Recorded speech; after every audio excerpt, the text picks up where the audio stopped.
The chlorine smell hit Marcus first as he opened the glass sliding door that Saturday morning. 2 months of planning, 3 weeks of construction, and $40,000 later, his backyard was finally transformed. The saltwater pool gleamed under the October sun, a perfect rectangle of azure blue framed by slate pavers and desert landscaping. His daughter Emma's excited squeals echoed from inside the house, and he allowed himself a rare moment of pride. He'd earned this. 20 years in commercial real estate, clean margins, no shortcuts. His home was paid for. The pool was his, every penny accounted for and legally permitted by the city. The HOA approval letter sat framed on his desk. He'd even gone above and beyond with their requirements. That's when he heard the gate open. Karen Chen didn't walk. She marched. Her thin frame moved with the rigidity of someone perpetually angry at the world, her mouth already forming words before she reached the pool's edge. Marcus recognized her from the 2 HOA meetings he'd bothered to attend. The woman who corrected spelling errors in the monthly newsletter. The woman who'd called for a formal vote on whether residents' cars should all face the same direction in their driveways. Marcus. Not a greeting. An accusation. He pulled off his sunglasses. "Karen, good morning. Is it?" She stood at the pool's edge, not quite touching anything, but her presence felt invasive. Her eyes scanned the space like she was documenting a crime scene. "Because from where I'm standing, I'm looking at a disaster." Marcus kept his voice level. He'd handled worse in business negotiations. "The pool is permitted. You got the letter from the HOA. The HOA isn't the law." Karen's voice pitched higher, that particular tone of someone convinced they'd discovered a loophole in the universe. "That pool is 3 feet deeper than code allows in this district. It violates the water runoff ordinance. And the slate paving?" She pointed with one accusatory finger. "That's rated commercial grade. Residential properties have material restrictions." Marcus felt something tighten in his chest. He knew what she was doing. He'd seen it 1,000 times in his career. The busybody who'd read half of something online and now considered herself an expert. But he also knew he'd done his homework. The contractor was licensed. The city inspector had signed off. Everything was documented. The city approved all of it, he said, maintaining his composure. "There's an inspection certificate inside. For now." Karen turned to face him fully, and he saw something in her expression that chilled him. Not anger. Certainty. The certainty of someone who'd already written the ending. "I've been in this neighborhood 12 years, Marcus.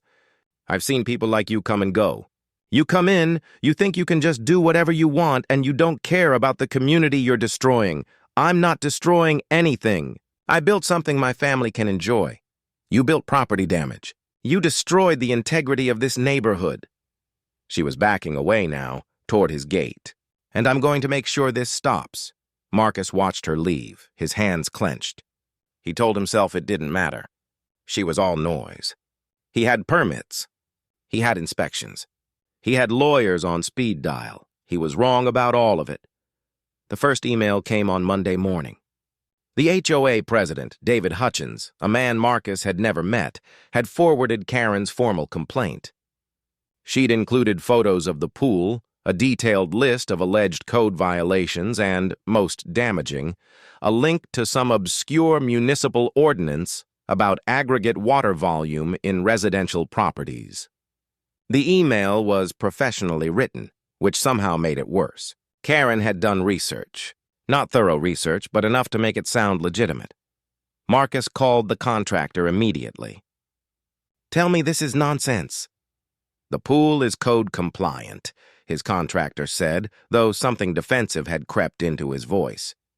"But Karen's not entirely wrong about the slate. There are residential material guidelines. Most inspectors don't enforce them strictly, but technically, you might need to replace some of it with the approved materials." Marcus hung up. He could already feel the problem metastasizing. Once the HOA got involved, once questions were raised, the simple solution of replacing materials became complicated. It became liability. It became a stain on his perfect property record. He called David Hutchins directly, professional, measured. He explained that the pool was permitted, inspected, and approved. He offered to walk David through all the documentation. "I'm sure it's fine," David said, but his voice suggested the opposite. But we have to investigate when complaints are filed. It's in the bylaws. Karen's requested a formal architectural review. We'll need to schedule a site visit. When? Thursday, 3 o'clock. Thursday arrived with the kind of crystalline clarity that made everything feel inevitable, like the universe was setting the stage for what was about to happen. Marcus had spent the intervening days in research mode, pulling permits, receipts, inspection reports, municipal code sections. He'd built a presentation. He'd called his lawyer, who assured him that everything was fine, probably, but to document everything anyway. Documentation was the currency of credibility. The HOA board appeared at exactly 3 o'clock. David, a tired-looking woman named Patricia, and a man introduced as Robert, who owned several rental properties and seemed already bored before anyone spoke. Karen wasn't officially part of the board, but she was there, standing near the pool with her arms crossed, watching Marcus like a prosecutor observing a defendant's testimony. "Beautiful pool," Patricia said, and she sounded like she meant it. "Code compliant," David added quickly. He had the inspection certificate in his hands. "We've reviewed everything. The materials are—" He paused, looking at Karen. "Well, there's a question about the slate."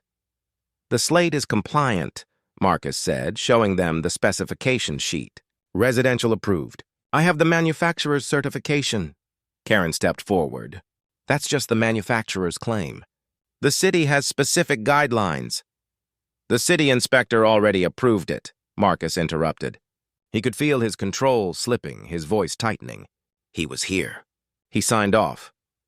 "One inspector's approval doesn't mean—" "It means," Marcus said, his tone dropping to something harder, "that this is done. The process is complete. My property is legal." Karen's face went very still. When she spoke, her voice was quiet. "We'll see about that." 3 days later, Marcus was watering his landscaping when the sirens started.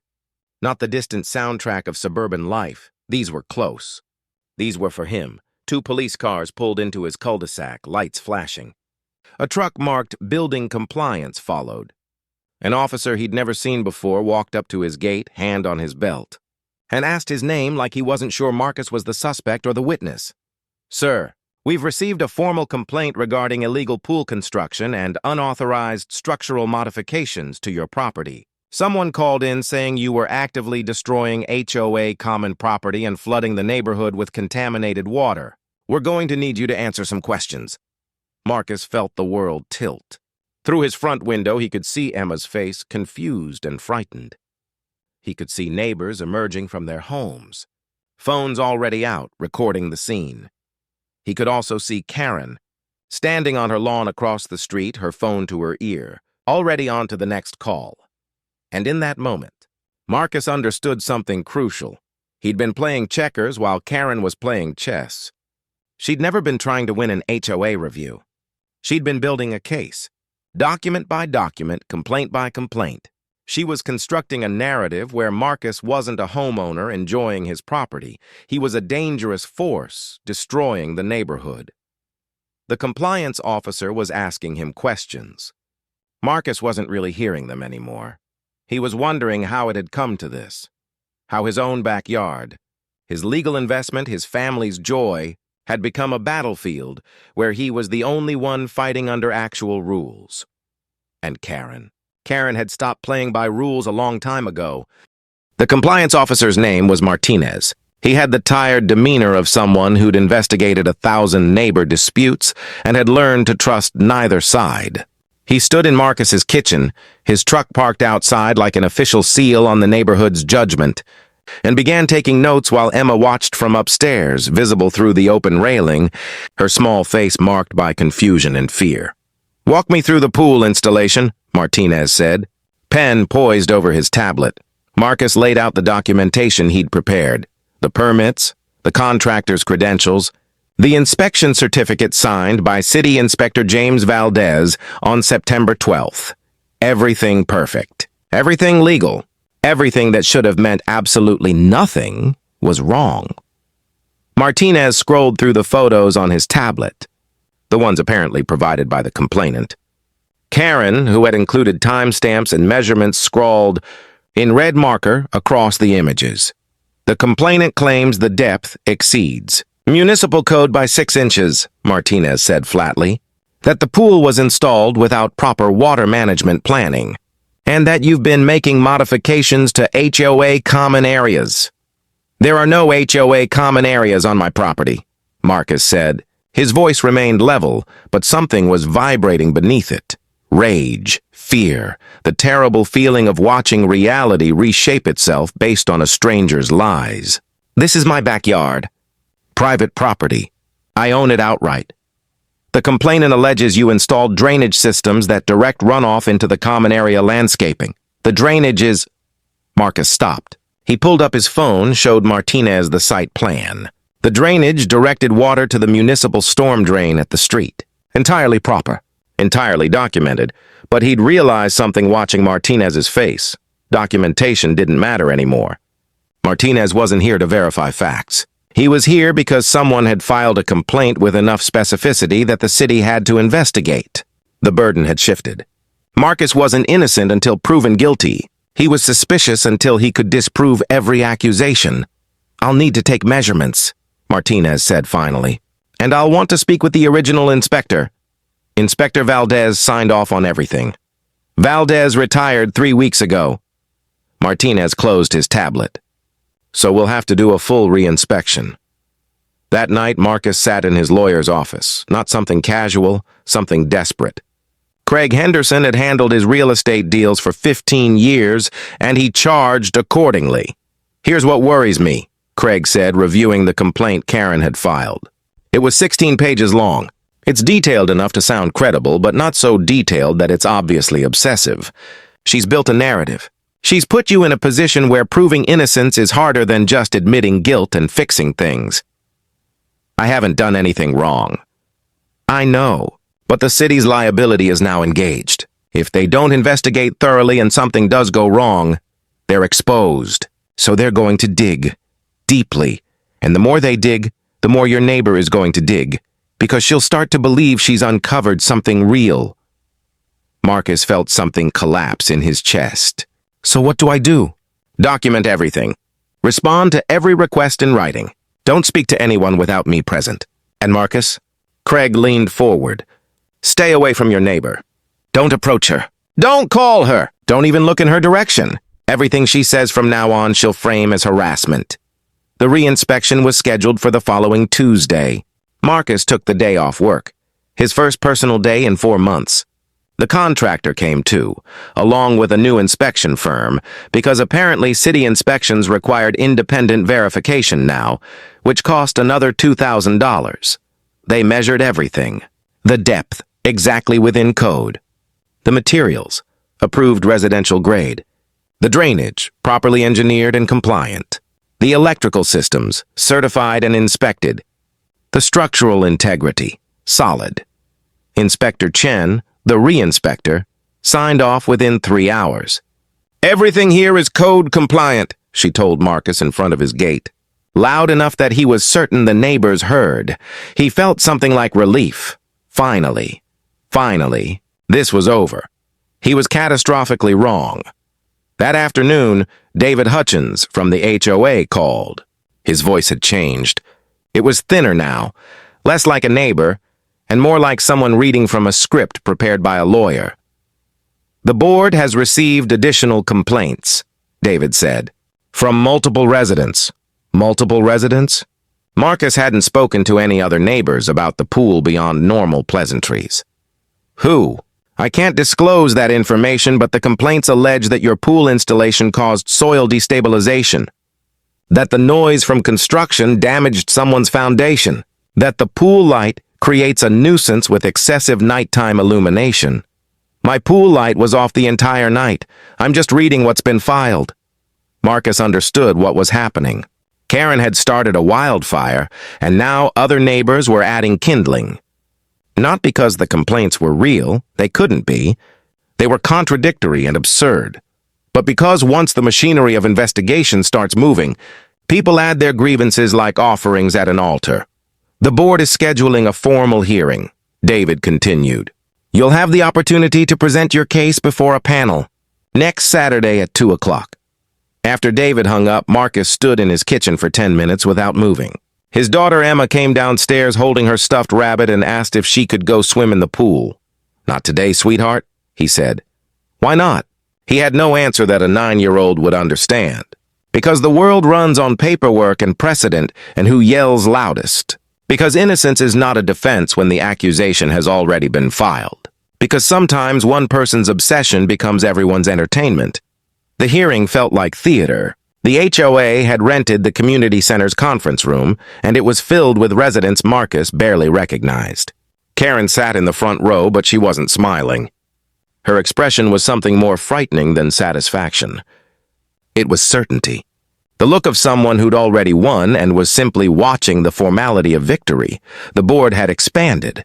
Beyond David, Patricia, and Robert, there were now 2 additional members, people who'd apparently been appointed to handle increased complaints.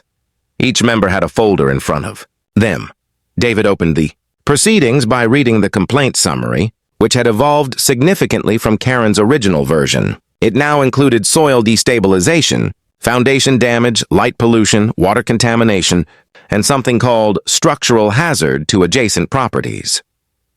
The complainant has also raised concerns about the pool owner's veracity, David read, his voice flattening over each word. Specifically, whether the property owner misrepresented the scope of construction to the HOA. "I didn't misrepresent anything," Marcus said immediately. "Everything was disclosed." "We have pictures from before and after," one of the new board members said, a woman named Susan with the zealous energy of someone newly empowered.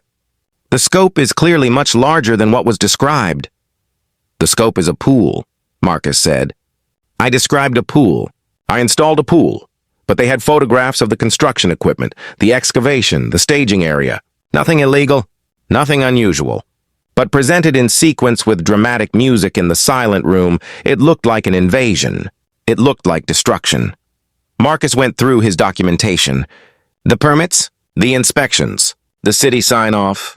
He showed them Inspector Chen's approval letter, signed that very day. Patricia nodded thoughtfully. David looked uncomfortable. Robert was reviewing something on his phone, but Susan was shaking her head. "The city's approval doesn't override HOA authority. We have architectural guidelines that supersede municipal code. My property is not subject to HOA architectural review," Marcus said. His lawyer Craig had coached him on this. "My property is exempt because I purchased it before the HOA was formally established. It's in the founding documents." "That exemption," David said quietly, "is under review." The room went silent. "You're reviewing whether the property exemption is valid?" Marcus felt something crack in his composure. "The board has questions about the founding documents," David said. He wouldn't meet Marcus's eyes. "We've hired a legal firm to examine the files." Behind Marcus, he heard someone whisper something. He didn't need to turn to know it was Karen. He could feel her satisfaction radiating through the room like heat. "This is retaliation," Marcus said, standing up. Craig put a hand on his arm, but he shook it off. "This is a personal vendetta, and you're all enabling it." "The board does not respond to accusations," Susan said coldly. "We investigate facts. You're investigating nothing. You're witch hunting." "Marcus," Craig said sharply, pulling him back down. "Don't," but it was too late. Several board members were making notes. Susan was typing something on her phone, and when Marcus finally looked at Karen, her expression had shifted, no longer satisfied. Now it was something that looked almost like pity. She'd wanted him angry. She'd wanted him to break character, and he'd given her exactly what she needed. That night, Marcus couldn't sleep. He stood at the window looking at his pool, that beautiful, legal, permitted pool, and realized it had become a prison. Every ripple seemed like evidence. Every light reflection seemed like documentation of his guilt. His phone buzzed at 2:47 a.m., an email from an address he didn't recognize. By Thursday morning, the Facebook post had 347 comments and 892 shares. Local news outlets had picked up the story, not as an investigation into actual wrongdoing, but as a neighborhood dispute piece. The framing was devastatingly neutral. Homeowners pool project sparks community concerns. Marcus saw it first on his work email. His assistant had flagged a news article link with the subject. The headline read, Meadowbrook Resident Questions Development Project Safety. There was no mention of his name in the article itself, but the photos were unmistakable. His pool, his yard, his home framed in the context of community concerns about rapid construction and zoning compliance. The reporter, someone named Jennifer Walsh, had interviewed multiple concerned residents anonymously. None of them mentioned any actual facts. They spoke in vague warnings. We're just worried about what's happening in our neighborhood. Nobody really knows what that construction is for. We have to protect our property values. One quote, attributed only to a 12-year resident, read, this kind of development typically signals the beginning of the neighborhood's decline. We've seen it before. Marcus called Craig before he'd even finished reading. They got the story wrong, he said. They got the story perfect, Craig corrected. That's the problem. There's nothing provably false in that article. They didn't identify you by name. They didn't make specific accusations. They just created a narrative vacuum and let the community fill it with fear. So what do? Nothing. If you reach out to the reporter, you become part of the story. If you post rebuttals online, you look defensive. If you stay quiet, the story evolves without you. Those are your three terrible options. By Friday, there was a second Facebook group, Meadowbrook Development Watch. It had 403 members, most of whom had never spoken to Marcus, never seen his construction, and had no stake in whether his pool was legal or illegal. But they had something better than facts. They had a narrative that made them feel like guardians of their community. Karen was the group's moderator. She posted regularly, not about the pool specifically, but about neighborhood standards, protecting our heritage, preventing gentrification through development, and holding bad actors accountable, never mentioning Marcus by name, never making a specific claim, just creating an atmosphere where his existence became evidence of wrongdoing. Someone posted a photo comparing Marcus's yard to photographs of other homes in the neighborhood. Notice the difference, the caption read. This is development creep. Someone else posted drone footage they claimed showed extensive grading and excavation. It was the pool installation in progress. 3 days of work stretched across multiple photos to look like months of hidden construction. The comments spiraled. Theories formed. A woman named Patricia, not the HOA board member, just someone scrolling through Facebook while sitting in a dentist's waiting room, suggested that maybe Marcus was building a commercial property. Someone else wondered if he was developing multiple units. A man named Gary posted a link to an obscure zoning document and highlighted a single paragraph that might suggest something was wrong, though he admitted he didn't understand the full context. None of it was true. All of it was believed. Monday morning, Marcus's phone rang at 7:15 a.m. The caller ID read News Channel 7. Mr. Davis? This is Mike Chen from Channel 7 News. We're running a follow-up story on the development in Meadowbrook, and we'd like to get your side of the story. Can we schedule an interview? Marcus hung up. Then he called Craig. How did they get my name? The article didn't. Social media. People identified you. Someone probably went through property records, cross-referenced it with the address from the photos, and now you're the named subject of a developing story. Developing story, Marcus repeated hollowly. The story hasn't developed. There's nothing to report. There's a narrative, Craig said, and narrative is more powerful than facts right now.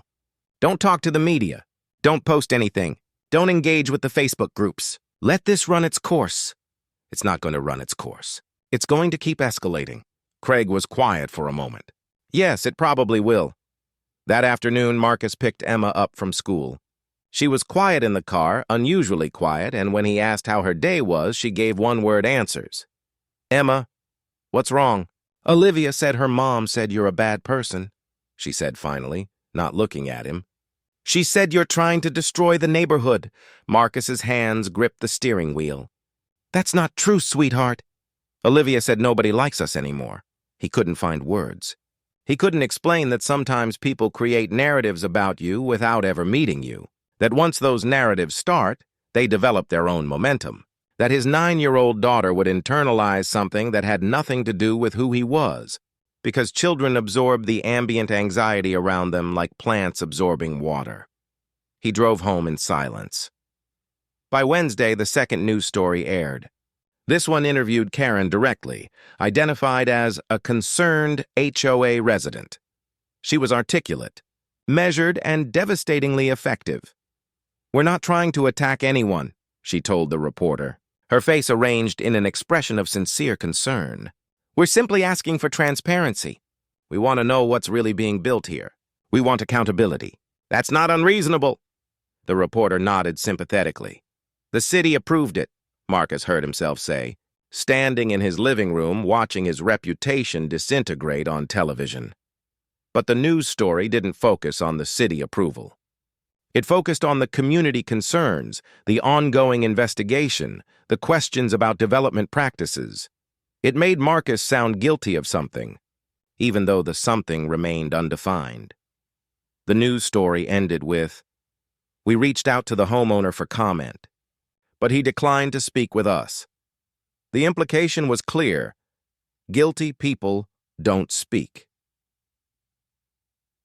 Thursday evening, Marcus's work life imploded. His boss, Richard, called him into his office and closed the door.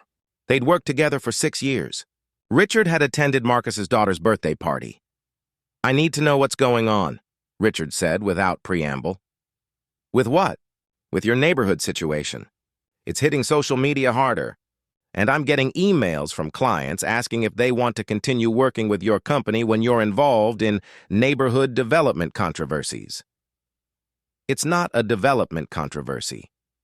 It's a pool. That's not what they're saying on the internet." Richard turned his monitor around. It showed a thread on a real estate investment forum where someone had posted a link to one of the news stories with the comment, "Red flag. Davis Properties commercial real estate executive flagged for questionable residential development practices in suburban neighborhood. Would not recommend for partnerships." Marcus felt the room spin slightly. "That's not what this is." "I know what it is," Richard said, not unkindly. "But that's not what matters. What matters is that we do a lot of business with institutional investors who don't want controversy. I'm going to need you to take some personal time while this resolves." "You're suspending me?" "I'm suggesting you take some paid leave. Work from home. Keep a low profile. Let this blow over." It wouldn't blow over. Marcus understood that with crystalline certainty. But he took the leave because he had no choice. That night, Marcus sat alone in his backyard next to his legal, permitted, city-approved pool and realized what Karen had actually accomplished. She hadn't destroyed his pool. She'd destroyed his context. Before, he was simply a homeowner. Now he was the pool guy. Everything about him had been reduced to a symbol of something vague and threatening. The actual facts, the permits, the inspections, the approvals, were irrelevant because the narrative didn't require facts. It required villains and defenders, destruction and protection, secrets and accusations. His phone buzzed. A text from Craig. They're filing an amended HOA complaint, alleging that the pool installation constitutes dangerous development practices and requesting a formal legal review of your property exemption. Marcus didn't respond. He sat by the pool as darkness fell, and for the first time since all of this started, he felt something shift inside him. It wasn't defeat. It was something colder. It was clarity about exactly how vulnerable a person could be, how quickly the machinery of community opinion could turn. How one person's obsession could metastasize into a collective certainty about your guilt. His phone buzzed again. A notification. The Meadowbrook Development Watch Facebook group had grown to 1,247 members. He muted the notification. Inside the house, through the glass doors, he could see Emma asleep on the couch in front of the television. He could see the framed inspection certificates on his wall.